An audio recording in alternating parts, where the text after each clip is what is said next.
Our film begins with a mother named Mary trying to devise a way to talk to her son Tommy after they are separated. The ideal solution to accomplish this is for her to buy a notebook and start talking at length to her young son, so that when he grows up a little and learns to read and feels that his mother misses him, he will open this notebook and read her words that she wrote with all her love, so he will feel her presence beside him as if she were alive. Unfortunately, Tommy will not have to wait a long time to read this notebook, because his mother's life will end soon due to her contracting a serious disease, which is cancer. May God heal every patient and protect us all. At first, when Maria learned the news, she was shocked. Of course, her life and her husband's were turned upside down, but then she decided to think wisely. Instead of collapsing completely, she decided to create a beautiful memory for her son, whom she hadn't had the chance to live with or enjoy, as she saw at the beginning. She decided to give him the essence of her 42 years of experience and offer him general life advice, so he would always know his mother was there, guiding him towards what was right, even when she wasn't physically present. When she was first admitted to the hospital, she felt uneasy and wanted to leave because the situation was new and strange to her, especially since she loved laughter, life, and adventure. It was incredibly painful to have to give all that up overnight and be confined to a bed 24/7, relying entirely on painkillers and chemotherapy to get better, all to no avail. This cursed disease was known at the time to be incurable, just a long journey of pain that would last for a long time. So why should she continue to suffer for 6 whole months? But of course, her husband, Fedi, refuses to let her leave, telling her, "My love, you have to stay in the hospital so the doctors can monitor your condition and take care of you."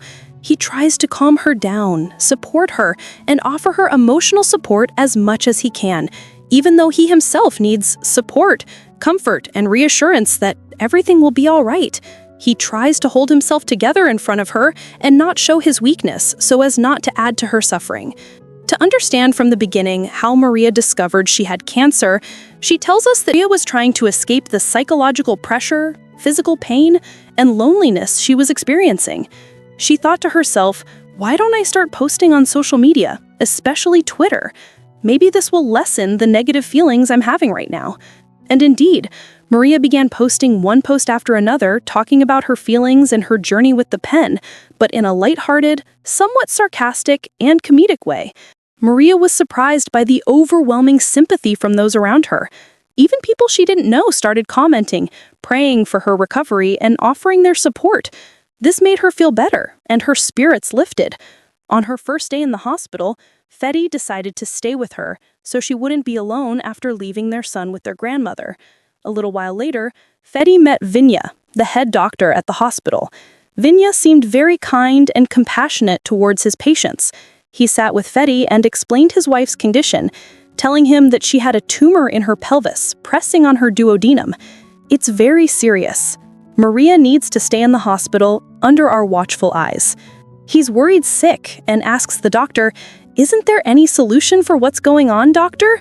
But the doctor reassures him and explains that there are many things they can do to control the situation and at least lessen her pain.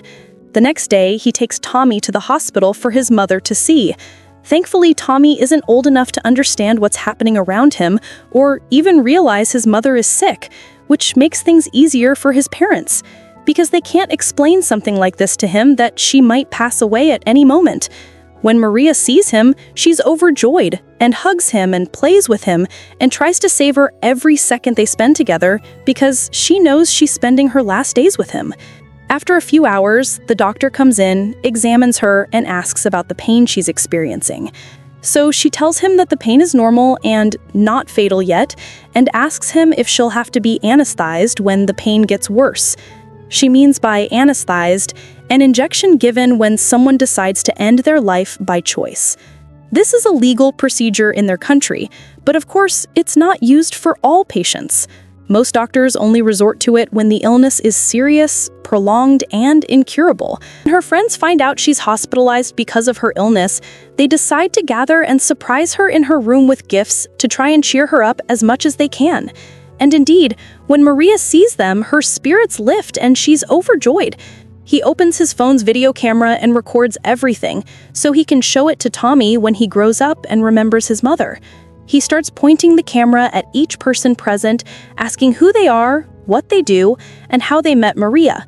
He focuses the camera on the first person, whose name is Shui, and tells Tommy in the video that she's his mother's friend and works as a psychologist.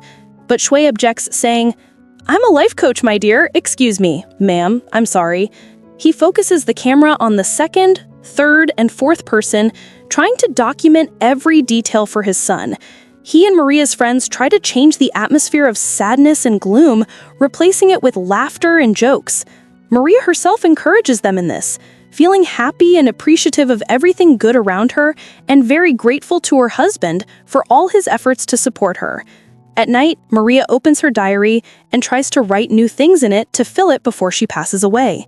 Day after day, the pages of the diary begin to fill up, just as her life is ending right before her eyes. The countdown begins, something she hadn't anticipated before. After a while, Maria feels her condition worsening and feels constantly nauseous and can't eat normally. She calls for the nurse to come and check on her until she gets better. At that time, Fetty is sleeping in the room with her and wakes up to their voices. He asks her why she didn't wake him when she felt her condition worsening. Maria tells him it's because he was tired and exhausted. "I didn't want to wake you up and interrupt your sleep." At that moment, he pats her on the back and tells her not to do that again. He tells her that if she feels any discomfort, she should tell him immediately and also tell the nurses right away not to let herself be. Maria replies, "Okay." Her posts and tweets change from simply recounting her difficult journey in her characteristic sarcastic way, so she doesn't feel pitiable, to very sad tweets describing everything bad she feels. For a while, Maria's tweets become very famous, to the point that a journalist writes an article about her and her journey with cancer. He's surprised when he finds his wife's picture published in the newspapers, with her words and tweets written under the picture. At that moment, he doesn't know whether to be happy or sad. Happy that his wife has become famous and that people care about her, or sad that she has become famous at the wrong time and for no benefit. But he decides to run to her room and show her the article to cheer her up. Maria is happy when she sees it and is very surprised that someone wrote about her and got all these details from, because the journalist mentioned the name of the hospital where she is being treated and the names of the doctors, even though Maria had never spoken about them before. Maria is happy that she was able to achieve fame like this, but it is too late. And in fact, fame is unnecessary because she is already taking her last breath. So what is the matter? And she sees that Maro wrote the article too. So she goes to the hospital and she is happy and says to her, "Yes, uncle, no one has become famous and you will forget about us." Maria laughs and tells her that there is also a TV program that called me and wants to work with me, a meeting. But of course I am not empty and I am not interested in this empty talk. I am living my last days like this. But Maro convinces her to watch the program and tell her story, because this program is very famous and has a large audience and all the people are watching it. On the other side, Fidel goes to the doctor and tells him about the subject of this television interview and tells him that the channel will bring the announcers and the camera and come to the hospital. The doctor congratulates him on this success, but he tells him that, unfortunately, the cameras cannot enter the hospital. What do you think? Maria does this interview on the phone. So he tells him this is a really good idea, and finally, Maria agrees to do an interview. The distributors introduce her to the audience and tell her story about her struggle with this malignant disease. Afterwards, they receive a phone call from her so she can tell them all the details herself. The audience at this time consists of her friends, relatives, and everyone who knows her, gathered around the televisions, listening with great interest, passion, and love. Maria tells them that she is waiting for the day she will bid farewell to life with open arms. The distributors are surprised by the harshness of her words about herself, but Maria tells them that this is the truth and that they will gain nothing in denying it. "My condition has become very difficult. My television interview ends and everyone is proud of Maria. She has become a strong mother, going through things no one else could bear, yet she resists and doesn't give up. Maria's condition is so dire that she can't even eat strawberries, even though they are her favorite fruit. But she craves them, so her friend Morrow brings them to her. Morrow stays with her in the room, asking her questions and talking to her. Learn that Maria's birthday is tomorrow, so Feedy brings her gifts from her friends, and the nurses bring food and a cake for the birthday, which makes Maria happy, of course. During this time, Feedy tells her that 3 different television programs have asked to do an episode with her, but this time, Maria firmly refuses, telling him, "That's it. There's no point in talking anymore." The doctor comes in to check on her and finds she's even more exhausted from the strawberries she ate. Maria tells him she thinks it's time for anesthesia and that they can schedule it to end her ordeal. She says she can't delay any longer. The illness is eating away at her body more every day, and there's no hope of getting better. She also mentions that Tommy's study material is almost finished. There were only 10 pages left, which she can finish by next week at the latest. Once she's done, they'll start the anesthesia.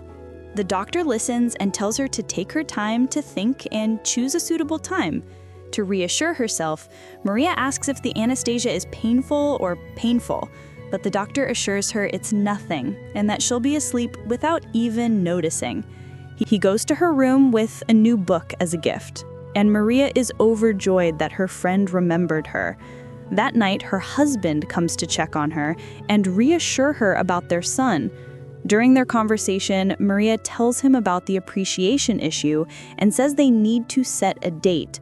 Despite how difficult it is, her husband has to agree because he sees his wife suffering for months, and every day she lives through it is more painful. That's why he's convinced that the appreciation injection is the best solution. The only one, especially since the doctors have made it clear to him her condition is hopeless. That time, neither the hospital nor Maria will be harmed. She will lose anesthesia, so Feedy enters Maria and tells her about this proposal. He tells her that he will talk to their relative Adrian because he's a doctor and can help them and tell them about a good solution. Maria laughs and tells him, but this is a nutrition doctor. He will help us with something. But Feedy is determined to talk to him. And in fact, he meets him and tells him about Maria's condition and the suggestion that the doctor told him about using the toilet at home. Adrian tells him, be careful. It's not easy. It may last for 5 or 7 days. So he tells him I have medicine, and he tells him to work at that time. Adrian suggests a faster and better but illegal solution, bringing in a specialist to end the situation and end Maria's life immediately without anyone knowing. He asks, what are you doing? But Feedy listens and goes to the hospital to ask for the catheter, but the doctor refuses to give it to him without a medical consultation because it's too dangerous. Feedy is frustrated and doesn't know what to do. But the next day, the situation resolves itself, and the hospital agrees to administer the catheter injection to Maria. Feedy feels a weight lifted from his heart at last, and begins to gather Maria's relatives and friends to bid her farewell. One by one, Maria dictates her will to Morrow, and begins to tell her to distribute her personal needs to whomever she knows and to get rid of everything. The most important thing is that she gets rid of the first CD of music that she and Feedy heard on the first date, so that he would not listen to it and be affected after she left. He will not be able to bear anything like this. Her friend Rox enters and hugs her while she's crying, believing herself that Maria will leave them alone. Roxy leaves her and she's extremely sad. Then Charlie enters after her and thanks Maria for the beautiful days they lived together and tells her that she is the only person who can be spontaneous with him and that she is very lonely. Charlie screams while he's talking, so Maria tries to calm him down. Then he goes out too and brings their son Tawny to ransom him so that she can say goodbye to him for the last time. After it was over, Maria was able to fill the notebook. She finished all her pages and took Maria deep into her embrace and left. While I was asleep, her phone would take me and post a tweet from her account, telling people that her condition no longer allowed her to post anything new. A little while later, The nurse would come in with Maria's medication, but with her usual dose, not the Anastasia injection as they had agreed. This would drive me crazy, and I'd be very upset because this wasn't what they had discussed with the doctors, and they had already agreed to the anesthesia injection. How could they go back on their word? Then Fadi would go to the doctor to talk to her, and she would absolutely refuse to give Maria the injection because she doesn't believe in the concept of voluntary death and can't allow anesthesia for someone whose life isn't over yet. Fadi would then go to Maria's doctor, who would explain the situation and that the hospital was afraid of legal repercussions and very afraid that journalists would publish an article that would ruin them, claiming they had killed Maria. That's why the anesthesia injection couldn't be administered now. But he tells him not to worry, and that what they can't do now will be resolved within 6 days or so. They'll give Maria an injection that will make her lose all feeling for her surroundings during this period until a few days have passed, and they can give her the injection without anyone noticing. This is a good opportunity for Maria to spend more time with her son and play with him. Maria writes the last line of her diary to her son, telling him that nothing lasts forever, and neither will she, but she will always remain in his heart and mind.